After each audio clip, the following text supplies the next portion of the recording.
Hello everyone. तो इस video lecture में हम पढ़ेंगे स्क्वीज़ प्रिंसिपल।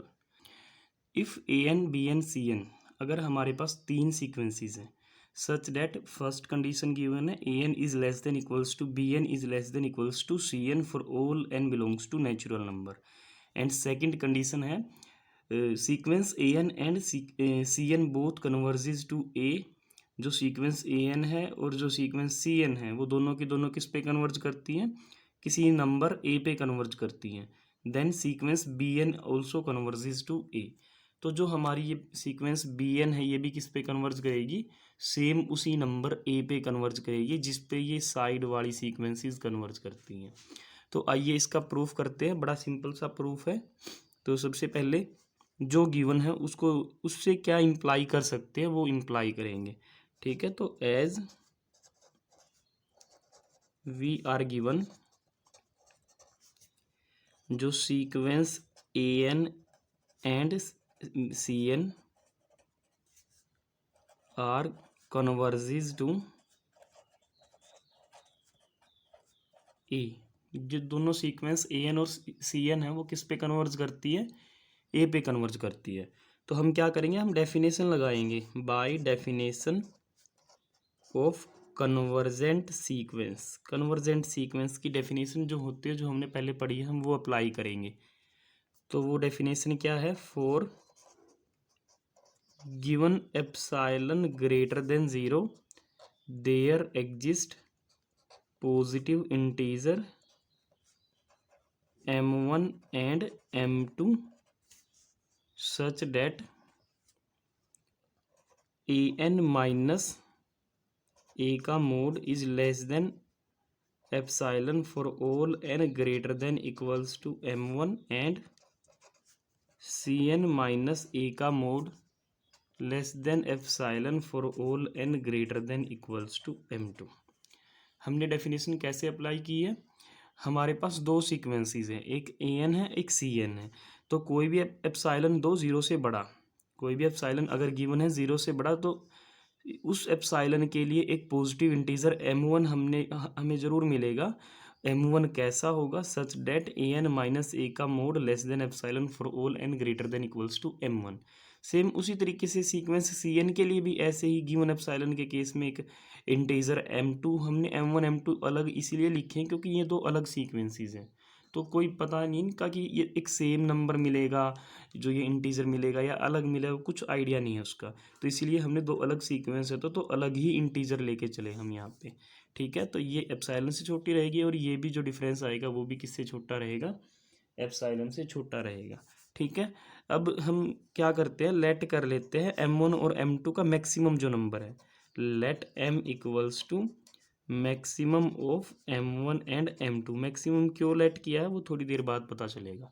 ठीक है, हमने इन दोनों नंबर से जो बड़ा नंबर है उसको क्या नाम दे दिया, m नाम दे दिया है। ठीक है, अब हम क्या चाहते हैं, हम चाहते हैं कि जो ये सीक्वेंस आपकी बी एन है ये भी किस पे कन्वर्ज करे, ये भी ए पे कन्वर्ज करे। ठीक है, हम सीक्वेंस बी एन को किस पे कन्वर्ज करवाना चाहते हैं, ए पे कन्वर्ज करवाना चाहते हैं। तो हम उसके लिए यहाँ पे उसकी डेफिनेशन प्रिपेयर करेंगे प्रॉपर। जैसे यहाँ पे ये डेफिनेशन से इम्प्लाई किया था, वैसे ही ये इम्प्लाई किया था। तो ऐसा कुछ हम यहाँ पे बनाएंगे। ठीक है, वो कैसे बनाएंगे, यहाँ पे हमने क्या इम्प्लाई कर रखा, ए एन माइनस ए का मोड एप्सिलॉन से छोटा है। ठीक है, तो इससे हम क्या इम्प्लाई कर सकते हैं, minus epsilon is less than A N minus A is less than plus epsilon. ठीक है, और लिख सकते हैं for all N greater than equals to M. And यहाँ से क्या इम्प्लाई कर सकते हैं, minus epsilon is less than C N minus A is less than plus epsilon for all N greater than equals to m.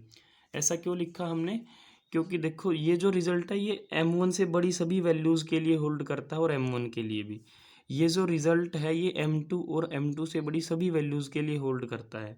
तो अगर मैं एक ऐसा नंबर ले लूँ, सपोज m1 m2 में से अब कोई दो नंबर हैं m1 m2, उनमें से एक छोटा रहेगा एक बड़ा रहेगा। हमने मान लिया m1 छोटा है m2 बड़ा नंबर है। अब इस m1 और उसके बाद का कोई भी नंबर उठाओ ये रिज़ल्ट होल्ड करेगा, m2 और उसके ओनवर्ड्स कोई भी नंबर उठाओ ये वाला रिजल्ट होल्ड करेगा। पर अगर हम यहाँ पे ध्यान से देखो, यहाँ से इधर से कोई भी नंबर उठाओ, M2 तो M1 से बड़ा है, तो M2 के लिए ये रिजल्ट होल्ड करेगा और ये भी रिजल्ट होल्ड करेगा, और इससे बड़ा कोई भी नंबर उठाओ उन सभी नंबर्स के लिए दोनों रिजल्ट होल्ड करेंगे। तो इसीलिए हमने यहाँ पे M को क्या लेट कर लिया, M1 और M2 का जो मैक्सिमम नंबर है उसको M लेट कर लिया, तो उसके लिए दोनों रिजल्ट होल्ड करेंगे, तो इसलिए यहाँ पे लिखा for all n greater than equals to M, for all n greater than equals to M। ठीक है, अब हम इसके बाद यहाँ पे दोनों तरफ a ऐड कर दे, तो a minus epsilon less than A N less than a plus epsilon for all n greater than equals to m। और यहाँ पे क्या लिख सकते हैं, a minus epsilon less than C N less than a plus epsilon for all n greater than equals to m। ठीक है, तो अब जो हमें गिवन है हम उसका यूज़ करेंगे।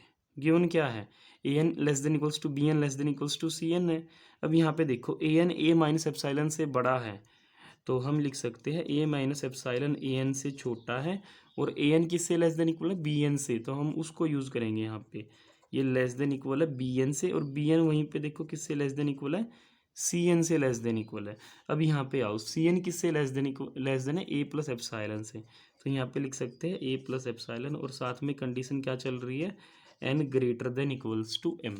ठीक है, तो हम यहाँ पे देखो क्या कर सकते हैं, ये नंबर्स का कंपैरिजन कर रखा है, ये इससे छोटा है, ये इसके लेस देन इक्वल है, ये इससे छोटा है, ये इससे लेस देन है, लेस देन इक्वल है, यहाँ पे लेस देन है, तो हम यहाँ पे बोल सकते हैं a minus epsilon is less than B n is less than a plus epsilon for all N greater than equals to m. बीच वाले बराबर वाले इन दोनों नंबर्स को छोड़ दो तो भी इनइक्वलिटी ऐसे ही होल्ड करेगी। तो हम इससे क्या इम्प्लाई कर सकते हैं, पूरे में से ए को सब्ट्रैक्ट करें तो minus epsilon less than B N minus A less than plus epsilon for all N greater than equals to M. अब यहाँ पे इसको हम और कैसे लिख सकते हैं, बी एन माइनस ए का mod is less than epsilon for all N greater than equals to M, क्योंकि इसको जब हम ओपन करते हैं तो उसको ऐसे ही लिखते हैं, मोड को हटा के माइनस एप्साइलन और प्लस एप्साइलन के बीच में लिखते हैं उस क्वांटिटी को जो मोड के अंदर लिखी गई है। ठीक है, तो अब इसको दोबारा से हमने मोड के अंदर लिख दिया, तो हमने क्या बनाया, for given epsilon greater than zero, अगर हमें कोई भी एप्साइलन दे ज़ीरो से बड़ा तो उसके लिए हमने क्या ढूंढ के दिखाया, एक पॉजिटिव इंटीजर एम, और इंटीजर एम कैसा है, such that a b N minus ए का मोड लेस देन एप्साइलन है for all N greater than equals to m. तो ये तो डेफिनेशन होगी कन्वर्जेंट सीक्वेंस की, दिस इम्प्लाइज जो आपकी बी एन सीक्वेंस है वो क्या करती है, कन्वर्ज करती है, और कन्वर्ज किस पे करती है, ए पे कन्वर्ज करती है, कन्वर्ज इज टू ए। यही था आपका स्क्वीज प्रिंसिपल।